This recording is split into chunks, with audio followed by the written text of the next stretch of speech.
you first meet Michael, and how did you end up going from meeting him to being a regular on his program? We met in 2017, and I had just listened to him on the Majority Report, and I thought he was hilarious and loved him. And I just gave a cold email and reached out, and it was pretty like provocational. I was like, hey man, your show's dope. I love the academics and journalists that you have on. But why don't you have on more practitioners? Why don't you have on more organizers, campaigners, worker leaders, facilitators, activists? And I challenged him. I was like, how is your show going to be a vehicle that will move people into action? What do you want them to do with this information? And Michael was super responsive to that kind of constructive push, which I think speaks to his integrity. And he said he hadn't been asked that before, and that, he's like, on a good day, I feel like I'm a doorway into movements for new people. And on a bad day, I'm worried that I'm just like stoking people's online anxiety cycle. And so then we started to get to know each other the next time I came to New York, and we went out for drinks. And he, he started the conversation by just being like, so you're a professional activist, huh? And I know he meant that in a kind of interested and curious way, like as a compliment, but in my circles, that's kind of like a dirty insult. Sure. I'm a professional activist. And so I said, I've spent a lot of my life as a staff organizer, and now I'm a professional facilitator. But, an activist is someone who raises their voice and uses their power to try to make change. But an organizer is someone who tries to get large groups of other people to do that, where it's not about you, that it's, that organizing is getting people to learn how to fight for themselves, to take risks together and be transformed by it, and to build infrastructure. And, Michael was in that conversation skeptical about activists, but for different reasons. He's like, activists are pretty bad guests. Why did he think that? The way that he put it with me was he talked about how myopic activists were, that they pretty much only knew how to talk to other activists. Yeah. There's not enough people like Jane, who's both a scholar and a practitioner, and just want to also say I'm so excited she'll be joining us, that her work is such a gift to all of our movements. And if I'd come across her work earlier, I might have made different choices in my organizing career.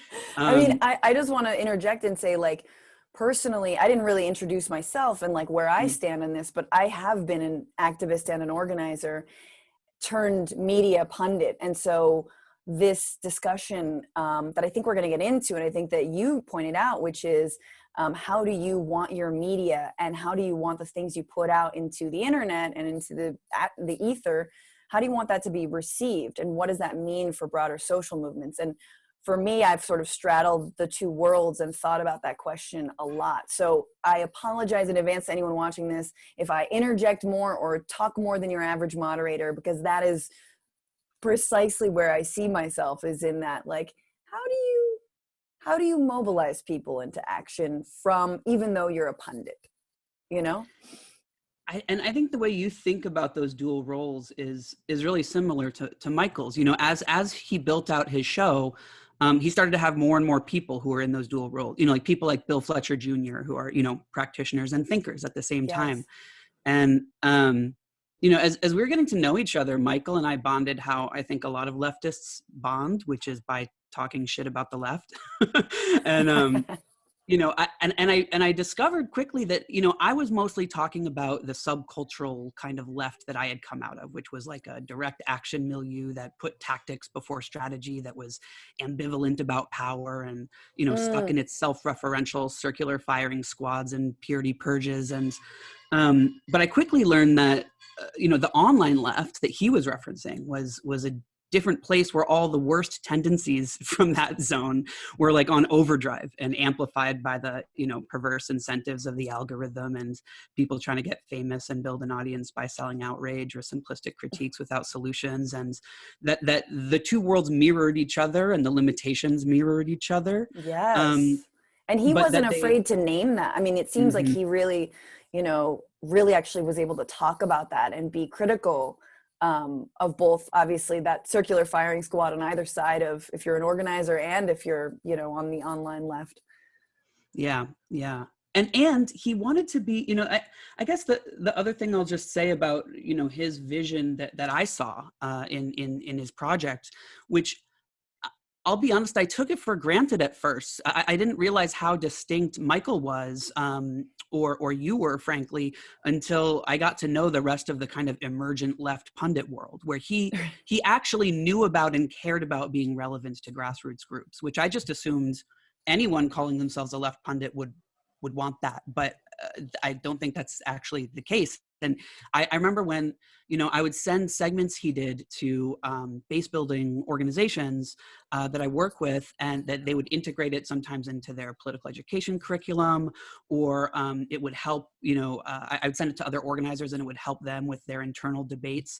And when I shared that with him, I think it was one of the highest compliments for him to see his work being relevant and directly applied to people figuring out, you know, how to do the thing, not just analyze the thing, which he also was into and did well and is important, of course. Yeah.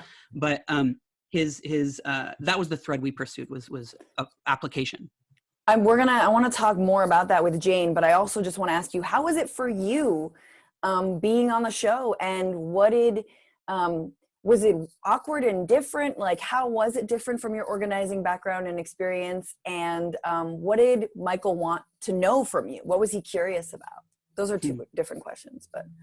Yeah, I can't remember which one was first, but I mean, it was weird for me at first. I mean, well, let me put it this way.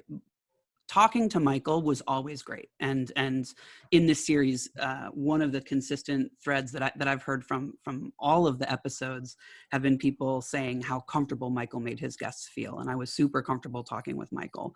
And he was constantly helping me learn how to speak to his audience, and constantly course correcting me when I was, you know, veering too far off course. And I was really grateful for that. But when I met Michael, I didn't know what the online left was. And what I mean by that is, I'm not saying social movements aren't engaging the internet, and I'm as addicted to the internet as anybody else, but the distinct sphere of like the YouTube political talk shows and the echo chamber between that and Twitter, there's like a specific discourse that I just like wasn't really tuned into.